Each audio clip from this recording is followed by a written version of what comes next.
hancurnya agama itu karena ada 4 orang. Dan ini perlu kita ingat selalu.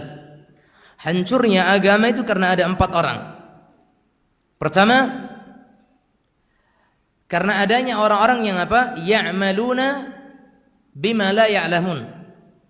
Adanya orang-orang yang mereka itu beramal tapi tidak dia berlandaskan ilmu. Itu rusak. Para ahlul bidah, orang-orang yang senantiasa mengamalkan perkara-perkara yang bid'ah, mereka beramal tapi mereka tidak beramal di atas ilmu. Agama rusak karena mereka. Kemudian yang kedua, rusaknya agama karena adanya mereka orang-orang yang apa? Ya'lamuna ya'lamuna, atau mereka adalah orang-orang yang la ya'lamuna fima ya'lamun, la ya'maluna fima ya'lamun. Mereka orang-orang yang tidak mengamalkan apa yang sudah mereka ketahui. La ya'lamuna bima ya'lamun. Orang-orang yang mereka punya ilmu, mereka punya pengetahuan, tapi mereka tidak amalkan ilmunya. Mereka tidak jadikan ilmunya itu dijadikan sebagai dasar pengamalan. Maka itu juga sebab halakuddin, sebab hancurnya agama seseorang. Sebab yang ketiga, orang-orang yang menghancurkan agama adalah alladzina la yata'allamuna fima la ya'lamun.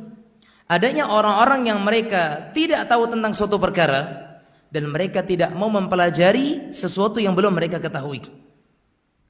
Kita misalkan orang yang tidak faham tentang ilmu akidah, tidak faham tentang ilmu fiqih, tidak mengetahui tentang ilmu ibadah, tapi kita tidak masuk dalam masalah ibadah, tidak mempelajari dalam masalah akidah, tidak mempelajari masalah muamalah.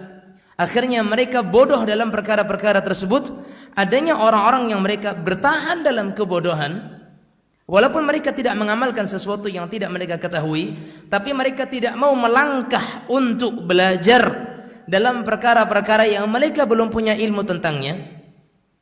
Maka mereka juga menjadi sebab hancurnya agama Islam. Dan hancurnya agama yang keempat karena apa? Alladzina yamna'una an-nasa minal ilm. Adanya orang-orang yang mereka menghalang-halangi manusia dari mendapatkan ilmu. Adanya manusia-manusia yang mereka menjadi penghalang dari manusia yang lain mendapatkan ilmu. Dan ini menjadi perkara yang berat.